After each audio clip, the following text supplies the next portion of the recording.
everybody, it's Michelle, and today I'm going to be making a birthday card with this cute little stamp set from Jane's Doodles. I love Jane's Doodles designs, and there are a few more stamp sets that I want to get in the future as well, but I thought this little turtle and snail belated birthday set was so cute. And the name of the set is Belated Birthday by Jane's Doodles, and I'll leave you guys a link so you can get one for yourself if you would like. And then I've got an A2 size card base, and I just used a white card base, and I'm going to have it landscape top folding, and that's A2 size, which is 4 1/4 by 5 1/2, or in this case 5 1/2 by 4 1/4. And I went ahead and matted a piece of Nina Desert Storm cardstock on there that I cut down to 4 by 5 1/4. And my little panel here that I'm going to be doing my stamping and coloring on is cut down to 3 3/4 by 5.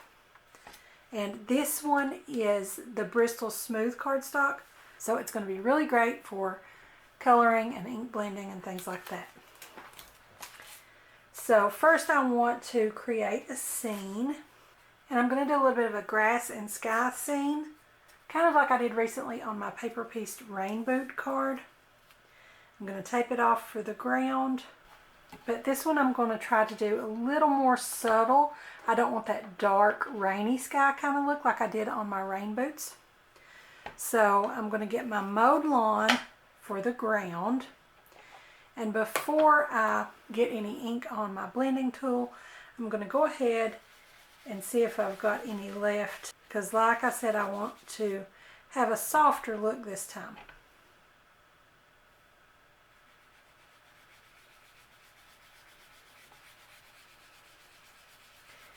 And depending whether you go light-handed or heavy-handed with your ink blending tool, you can get different looks in the intensity of your color, and I just want it light like that.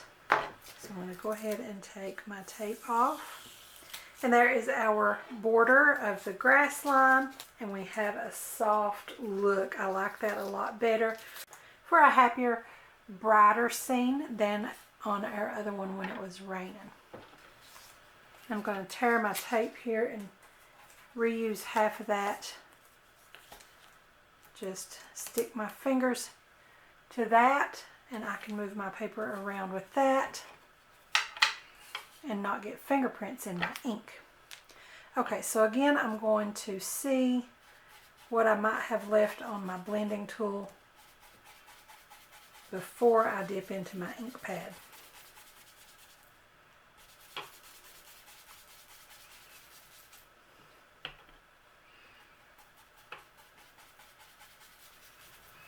And this is the Tumbled Glass Distress Oxide ink, if I forgot to tell you guys.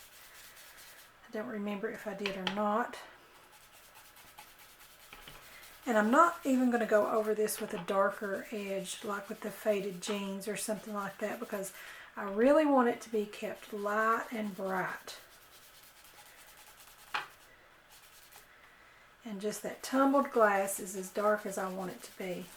And I'm even doing that with a very light hand.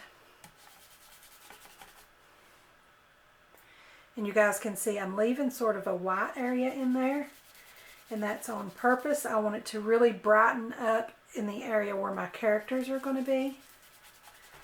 And then I'm going to bring in my MISTI to help me position everything. You guys know I love my MISTI, and I think it is a very worthy investment. It is so helpful to be able to restamp if you need to and know that it's positioned perfectly. So I'm just going to kind of play with my stamp images and see how I might want those arranged. And I didn't bother masking anything off because, first of all, I've got a very light background behind here, and second of all, it's in colors that are going to blend in with the colors that I would color with my turtles and snail anyway. But if you're not going to be doing that, you can definitely stamp first and then mask it off. That's totally up to you. Okay, I'm going to stamp right here with my turtle and that little pod of grass. And then we'll mask off the edges of those just a little bit so that we can make some images look like they're in front of or behind others.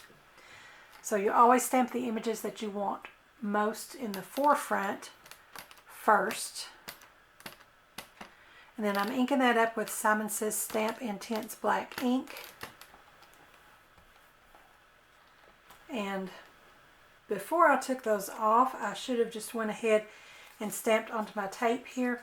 I do have some masking paper. If you guys want to use masking paper, that's great. Go ahead and do that. But this is a very small image and I just want just the edge of this one masked, so I didn't think it was really worth the masking paper. So I'm just going to get that on a block.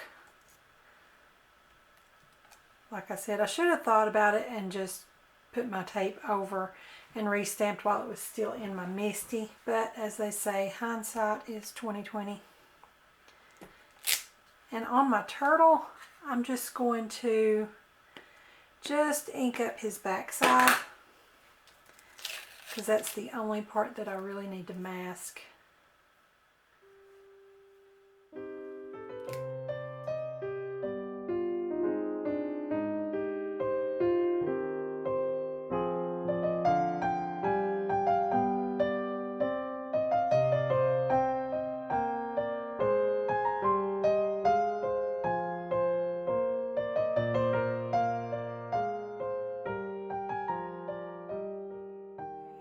Those masked off, I can go ahead and place my other stamps the way I want them that will appear to be slightly behind the other image, and my snail is going to be slightly behind that grass pod there.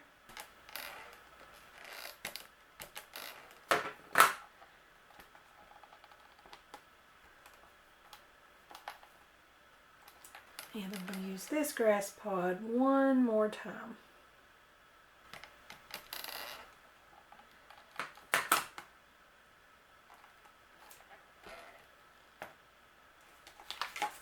And now we can take off our masks. And you can see how that grass appears behind the turtle. And the snail appears behind the grass. And I'm going to color my image with some alcohol markers.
And for my sentiment, I'm going to stamp Happy Belated Birthday.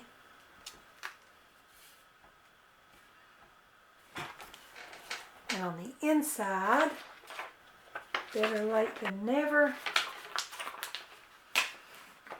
and my small snail.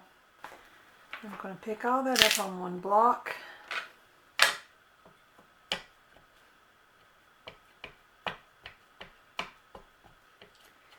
Ink it up and stamp it in my card.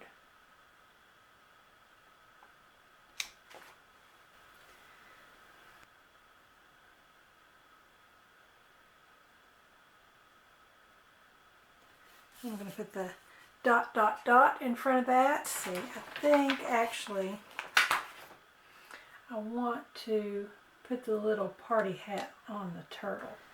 So I'm going to get that on my little 1-inch block. And to keep from having to mask that off, I'm just going to ink up only the top part of the hat. That way, without that bottom line on there, it looks like it's kind of behind his head.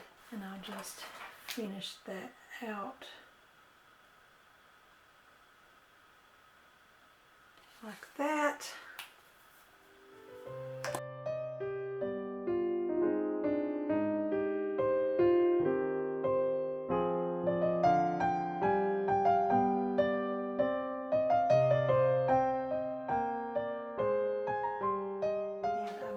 To adhere that to the front of my card. I think it is so cute. And this is why when you're using alcohol markers, you want to layer your piece onto your card, because if it's just a 1-layer card, that's going to show through from behind. But I'm layering this on top of the craft, and I think that's a nice touch anyway. It really brings out the natural tones in the turtle and the snail. So that's it, you guys. I think this is a really cute little card. This would be so much fun for a boy's birthday. And I think these little images from Jane's Doodles are just the cutest little images. I just love these. I've got another set of Jane's Doodles stamps that I'll be doing another video for you guys very soon. And I'm wanting to get more. I really love the little images from Jane's Doodles. They're great for coloring. And I will be bringing you guys some more. So leave a comment below and let me know what you think. I hope you like it. I think it's really cute. So don't forget to subscribe to my YouTube channel. Give me a like over on my Facebook page. And be sure to join our Facebook group, Crafty Minds. Also follow me on Pinterest and Instagram. And don't forget to visit my blog. I'll have the links to everything in the description below, so be sure and check them out. Thanks for watching. I'll see you next time.